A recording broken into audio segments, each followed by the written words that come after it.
कि लेजर कैसे प्रिपेयर करना है, ठीक है। तो अब हमारी जो हेडिंग है वो क्या है, प्रिपरेशन ऑफ लेजर्स, ठीक है। लेजर बनाना सीखेंगे अब। तो अपन ने पहले लेक्चर में जनरल अंडरस्टैंडिंग ली थी अपन ने, सेकंड में अपन ने जर्नल एंट्रीज सीखी थी, ठीक है, और भी कुछ छोटी मोटी बातें की थी। और अब मैं आपको लेजर बनाना बता देता हूँ, और इसके जस्ट बाद अपन करेंगे क्वेश्चंस की प्रैक्टिस। तो क्वेश्चंस की प्रैक्टिस के बाद आपकी अंडरस्टैंडिंग काफ़ी लेवल तक पहुँच चुकी होगी, है ना। अभी तो मैं एक रफ आइडिया दे रहा हूँ कि कैसे हमें लेजर बनाना है, ठीक है।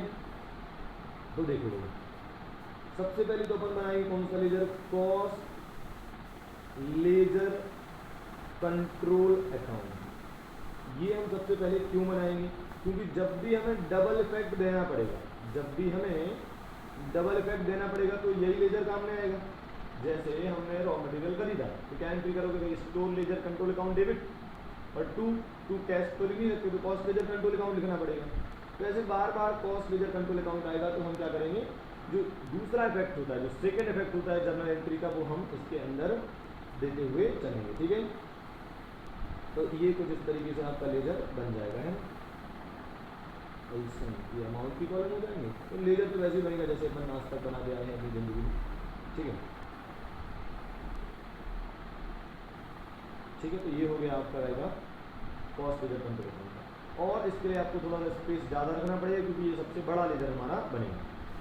सेकेंड नंबर पर अपन क्या बनाएंगे, अपन बनाएंगे स्टोर लेजर कंट्रोल अकाउंट।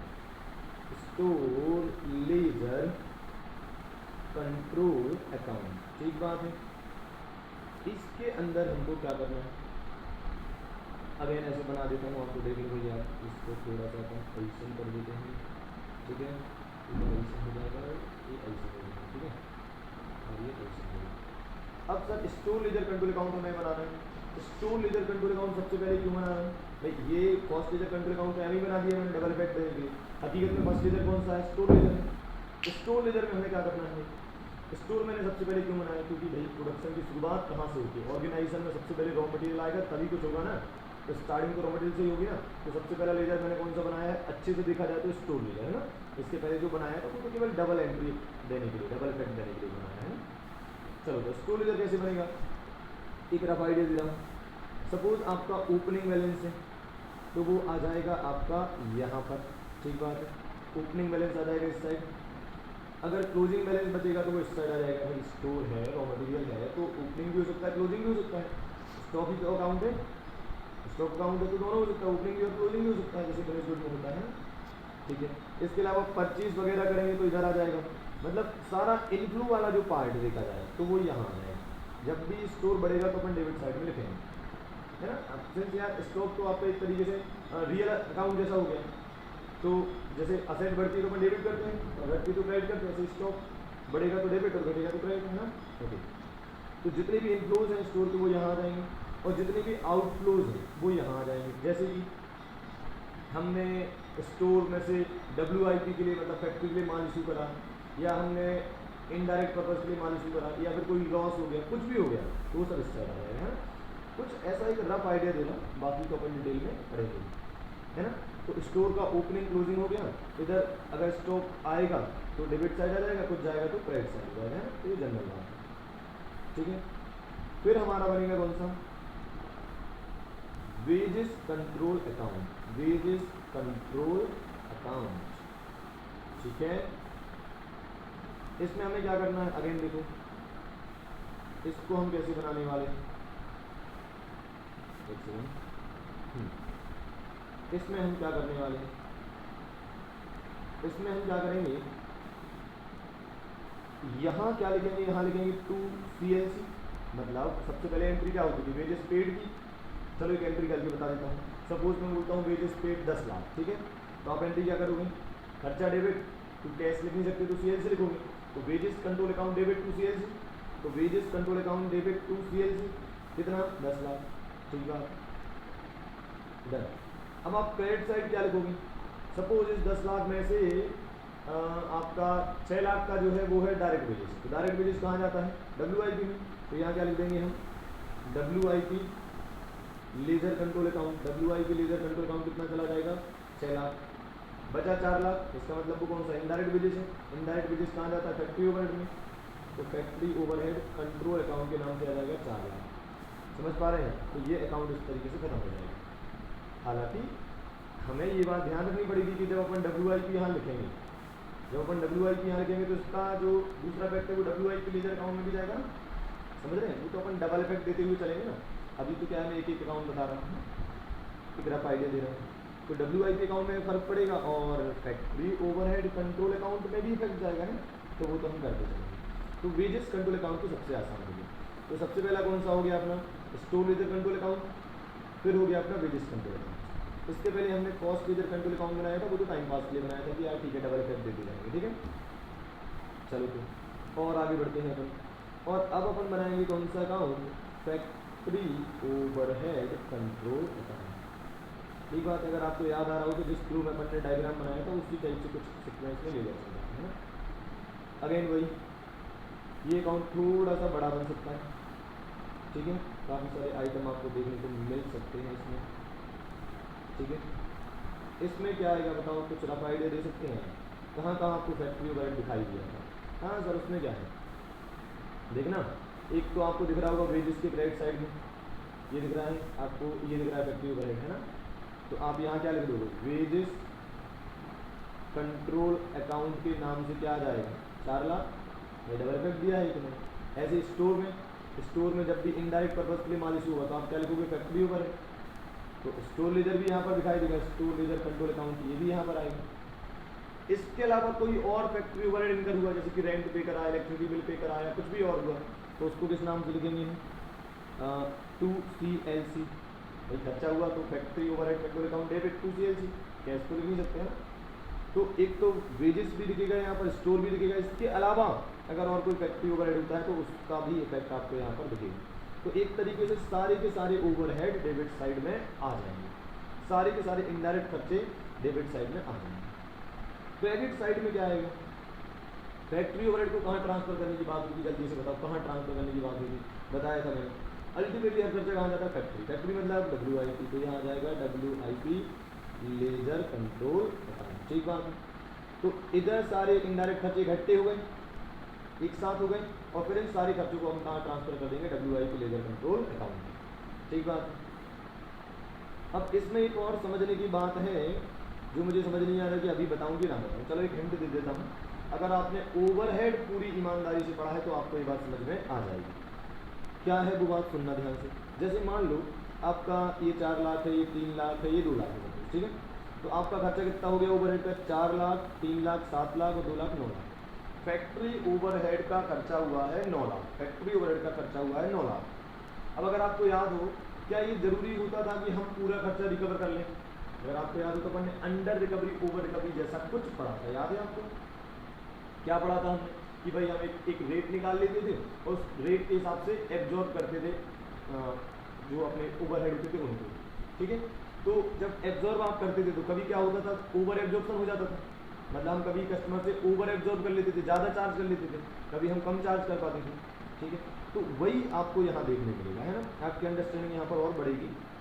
तो देखना भाई 4 3 7 2 9 लाख का खर्चा हमारा सच्ची में हुआ है, और हो सकता है हम कस्टमर पे केवल 8 लाख की वसूल करें। तो 1 लाख क्या हो गई, मैं अंडर रिकवरी को हम CPL में ट्रांसफर कर देंगे, यहाँ लिख देंगे अंडर रिकवरी। समझ पा रहे हैं आप? ऐसा कुछ यहाँ देखने मिलेगा, और इस बात को मैं बहुत डिटेल में बहुत आराम से समझाऊंगा। अभी तो एक हिंट दिया है कि 9 लाख का खर्चा हुआ और 8 लाख ही रिकवर कर रहा है। भाई सीधी सी बात है, WIP अकाउंट में 8 लाख जाएंगे तो कल के दिन यही WIP जाएगा, फिनिश गुड में यही जाएगा कॉस्ट ऑफ सेल में, और वही कॉस्ट ऑफ सेल हम कस्टमर से मांगेंगे प्रॉफिट जोड़कर। तो कहीं ना कहीं हमने कस्टमर से 8 लाख ही मांगा, जो WIP में भेजा इसका मतलब वही तो आगे गया, समझ रहे, 1 लाख तो आगे जा ही नहीं पाया, यही रहेगा, तो ये अंडर रिकवरी होगी, इसको हमने CPL में ट्रांसफर कर दिया। एक रफ आइडिया यहाँ पर अपन कर रहे हैं बात, है ना। नहीं भी समझ में आया हो तो कोई बात नहीं, अपन आराम से डिस्कशन करेंगे। अभी तो सोचा मैंने कि क्वेश्चन स्टार्ट करने के पहले थोड़ा सा आपको एक रफ आइडिया दे देंगे। चलो तो देखो, अपन ने 4 अकाउंट बना लिए। सबसे पहले cost ledger control account double effect देने के लिए, ठीक है। स्टोर लीजर, सबसे पहले स्टोर की बात आती है, जो भी स्टोर आएगा वो डेबिट साइड, जो जाएगा वो क्रेडिट साइड, बैलेंस बचेगा क्रेडिट साइड, ओपनिंग आ जाएगा debit side. Wages control account, जो पेमेंट होगा वो डेबिट साइड से हो जाएगा, उसका फिर बाइफर्केशन कर देंगे, जो डायरेक्ट वेजेस होगी वो WIP में चली जाएगी और जो इनडायरेक्ट वेजेस होगी वो फैक्ट्री ओवरहेड कंट्रोल अकाउंट में चली जाएगी। फिर फैक्ट्री ओवरहेड कंट्रोल अकाउंट में क्या होगा, आपका स्टोर भी आ जाएगा, वेजेस भी आ जाएगा, जो डबल इफेक्ट अपन को देना है। स्टोर के क्रेडिट में कुछ लिखा होगा फैक्ट्री ओवरहेड के नाम से तो वो यहाँ आ जाएगा, वेजेस के क्रेडिट साइड में लिखा होगा अगर कुछ फैक्ट्री ओवरहेड के नाम से तो वो आ जाएगा, और इसके अलावा कुछ होगा तो CLC के नाम से वो भी आ जाएगा। और फिर जितना हम आगे ट्रांसफर करेंगे वो क्वेश्चन में गिवन होगा तो वो हम WIP में ट्रांसफर कर देंगे। समझे आप बात को? तो इसका मतलब फैक्ट्री ओवरहेड कहाँ ट्रांसफर होता है, WIP में ट्रांसफर होता है, और जितना ट्रांसफर नहीं हो पाता है वो कहाँ चला जाता है, CPL में। ठीक है, और आगे बढ़ते हैं। और अब बात करते हैं हमारे अगले अकाउंट की, जो कि वेरी इंपॉर्टेंट है, और इसका नाम है WIP लेजर कंट्रोल अकाउंट। ठीक है, WIP लेजर कंट्रोल अकाउंट। ये क्या होता है साहब, बताइए आप जल्दी से, ये क्या होता है? चलो इस पर भी थोड़ी सी चर्चा अपन कर लेते हैं। ठीक है, बताओ यहाँ पर कहाँ कहाँ से क्या क्या आएगा। ठीक बात, तो सबसे पहले तो स्टोर से यहाँ पर कुछ आएगा, स्टोर लेजर कंट्रोल अकाउंट। क्यों? अरे स्टोर में अपन क्या पढ़ते थे, मटेरियल इशू टू प्रोडक्शन, मतलब WIP के लिए आपने माल इशू करा, फैक्ट्री के लिए आपने माल इशू करा, तो स्टोर लेजर कंट्रोल अकाउंट के क्रेडिट साइड में हम लिखेंगे WIP के नाम से, तो WIP वाले अकाउंट में भी तो उसका क्रेडिट आएगा, तो स्टोर के नाम से यहाँ पर कुछ आएगा, है ना। फिर वेजेस कंट्रोल अकाउंट में भी आपने क्रेडिट साइड में लिखा था WIP, भाई जो डायरेक्ट वेजेस है वो तो WIP अकाउंट में आती है, तो वो भी यहाँ आ जाएगी। ठीक है, इसके अलावा फैक्ट्री ओवरहेड भी यहीं पर आएगा, तो फैक्ट्री ओवरहेड कंट्रोल अकाउंट वो भी आ जाएगा। ठीक बात, तो ये इतनी सारी चीज़ें डेबिट हुई। इसके अलावा अब बताओ कि WIP जाएगा कहाँ, WIP आगे कहाँ जाएगा, तो याद है सर हमको finish good control account, finish good ledger control account में जाता है ना भाई। अधूरी चीज़ कहाँ जाएगी, वेयर हाउस मतलब फिनिश गुड, तो finish good ledger control account, सहमत हो?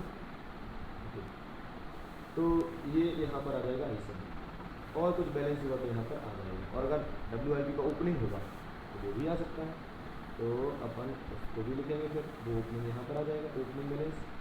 ठीक बात, तो वो यहाँ पर आ जाएगा, तो WIP में ओपनिंग हुआ, जो जहाँ जहाँ से जो आया होगा माल वो हो जाएगा, फिर क्रेडिट साइड में फिनिश गुड में हम ट्रांसफर कर देंगे। अगर कुछ WIP रह जाएगा, मतलब कोई चीज़ जरूरी थोड़ी कि सब कुछ बन जाए और आगे चला जाए, तो जो रह जाएगा उसको हम CD लिखते हैं, यहाँ लिख लेंगे, है ना। तो कई बार आपको ऐसे भी देखने मिलेगा, किसी भी अकाउंट में आपको ऐसे देखने मिल सकता है कि हो सकता है कि ये सब गिवन है सपोज, है ना, हो सकता है वो आपको क्या करे, ये भी बता दे, तो ऑटोमेटिकली आपका CD निकल जाएगा। और उल्टा भी हो सकता है, ऐसा भी हो सकता है कि वो क्या करे, आपको बता दे कि बैलेंस इतना बचा है, इसका मतलब क्या है, बाकी का जो है वो कहाँ चला गया है, फिनिश गुड लेजर कंट्रोल, ऐसा कुछ हो सकता है ना।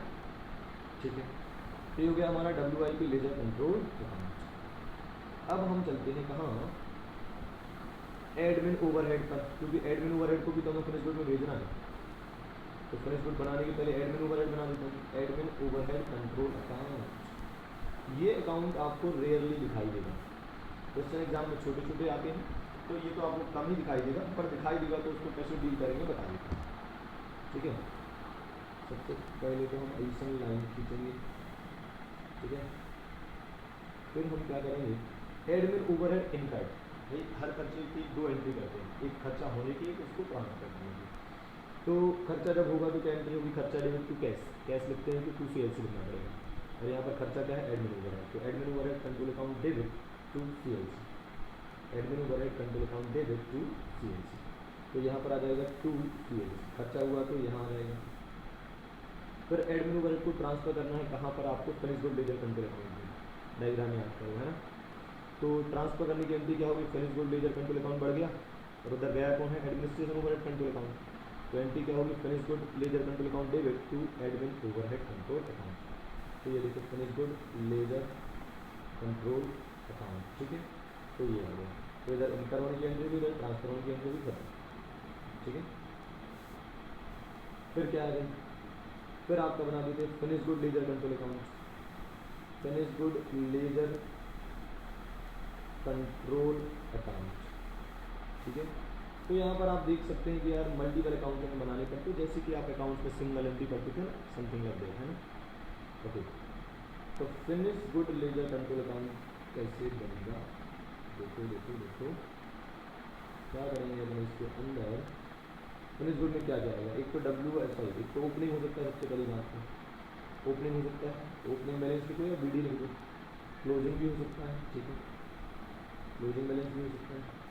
इसके अलावा फिनिश गुड में कहाँ से क्या आएगा, एक तो WIP से कुछ आएगा, एक फैक्ट्री से माल बनकर फिनिश गुड में जो आता है, तो WIP की क्रेडिट में लिखा था फिनिश गुड, देखो ये लिखा था, तो फिनिश गुड के डेबिट में क्या लिखेंगे, WIP लेकर अपन लिखाएंगे।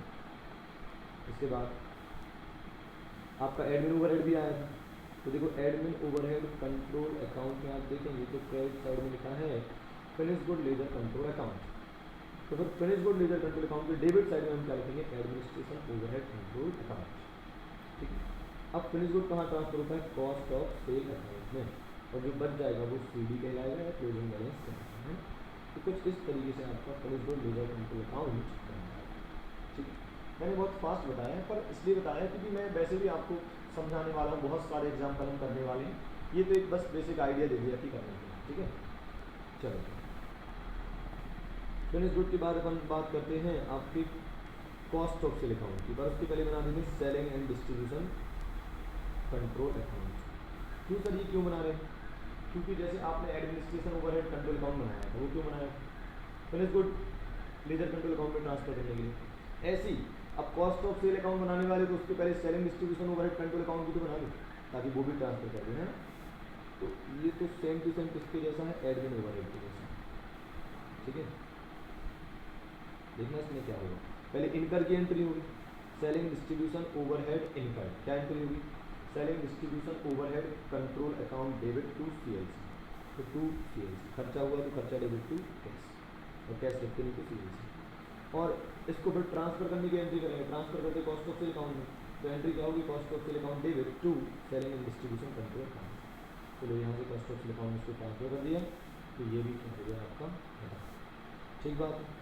हालांकि ऐसा कभी हो सकता है कि एडमिनिस्ट्रेशन ओवरहेड कंट्रोल अकाउंट जो हमने बनाया था और जो selling distribution overhead control account बनाया है, इनमें कभी अंडर रिकवरी ओवर रिकवरी आ जाए, हालांकि इस लेवल तक एग्जाम में जाता नहीं है, पर फिर भी अगर अपन बात करें तो ऐसा हो सकता है कि जैसे सपोज आप एडमिनिस्ट्रेशन ओवर का है आपका ये, मान लो कभी ऐसा हो जाए कि एडमिनिस्ट्रेशन ओवरहेड का खर्चा हुआ है आपका 1 लाख रुपया, और हो सकता है रिकवर आप केवल कितना कर पाए, 90,000 कर पाए, तो बचा 10,000, 10,000 का क्या हो जाएगा, अंडर रिकवरी कहलाता है ना।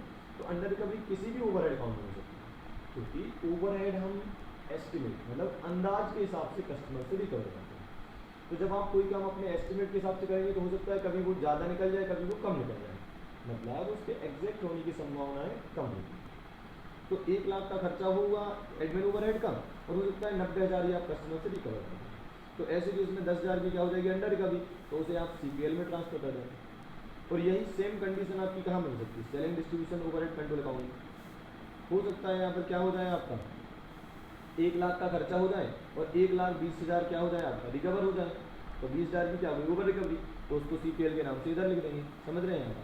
तो ऐसी संभावनाएं बन सकती हैं, पर ठीक है, रेयरली आपको कभी देखने मिलेगा। इनफैक्ट आपको एडमिनिस्ट्रेशन और selling distribution overhead control account यही बहुत मुश्किल से देखने मिलेगा, क्योंकि यार एग्जाम में समय कम होता है, तो क्वेश्चन को बहुत ज़्यादा लेंथी नहीं बनाया जा सकता। एनीवेज अपन को पढ़ना तो हमने पढ़ लिया है ना। तो सेलिंग डिस्ट्रीब्यूशन अकाउंट के बाद अपन कहाँ आ गए हैं, कॉस्ट ऑफ सेल पर, कॉस्ट ऑफ सेल अकाउंट पर आ जाते हैं। और इसमें हमें क्या करना है भाई, इसमें देखो आप एक तो फिनिश गुड के क्रेडिट साइड में लिखा है कॉस्ट ऑफ सेल, तो कॉस्ट ऑफ सेल के डेबिट साइड में क्या लिख जाएगा, finish good ledger control account, ये आ गया। इसके अलावा सेलिंग डिस्ट्रीब्यूशन के क्रेडिट साइड में लिखा है कॉस्ट ऑफ सेल, तो यहाँ पर सेलिंग डिस्ट्रीब्यूशन के नाम से आ जाएगा आपका, ठीक है, डन। अब बताओ कॉस्ट ऑफ सेल कहाँ जाता है, अब आपकी जिम्मेदारी जल्दी से बताओ, ये दोनों खर्चों का टोटल होकर कहाँ जाएगा, ऑब्वियसली CPL में, CPL के डेबिट साइड में पूरा खर्चा चला जाएगा, डेबिट हो जाएगा, तो ये हो गया CPL, cost of sale account भी बन गया। अब याद करो बस बिल्कुल सेम सिक्वेंस जिस सिक्वेंस में डायग्राम बनाएगा। इनफैक्ट मैं तो आपसे रिक्वेस्ट करूँगा कि आप 1-2 बार को डायग्राम बनाकर देख लो आराम से, तो आपको डायग्राम से काफ़ी अंडरस्टैंडिंग आ जाएगी, ठीक है। तो देखो इस पर अपन चर्चा कर लेते हैं। यहाँ लिख देता हूँ मैं सेलिंग, सॉरी तो हो गया, CPL बनाना है, CPL अकाउंट। चलो सुनना ध्यान से, बहुत ध्यान से सुनना। CPL में क्या होगा, एक तो डेबिट साइड में आ जाएगा कॉस्ट ऑफ सेल। क्यों, कैसे आ गया, डबल इफेक्ट। आपने कॉस्ट ऑफ सेल अकाउंट के क्रेडिट साइड में लिखा था CPL, तो CPL के डेबिट साइड में रहेगा कॉस्ट ऑफ सेल, ये आ गया। अब जब सेल्स होगी तो सेल्स की एंट्री क्या होगी, अगर आपको याद है, याद दिला देता हूँ। देखो सेल्स होगी तो आप एंट्री करते थे कैश टू सेल्स, मतलब CLC टू सेल्स। फिर सेल को ट्रांसफर करते थे आप कहाँ पर, कॉस्टिंग पेयर पर, सेल्स टू CPL, ठीक है। तो सेल्स कट जाता था, क्या बचता था, CLC टू CPL। तो आप सेल्स को लिखते हैं किस नाम से, CLC के नाम से, ब्रैकेट में लिख देते हैं सेल्स। ये हो गया। अब अगर प्रॉफिट हुआ तो यहाँ CLC के नाम से लिख देंगे, ब्रैकेट में लिख दे रहा हूँ प्रॉफिट, ठीक है। और लॉस हुआ तो इधर आ जाएगा CLC के नाम से, ठीक बात है।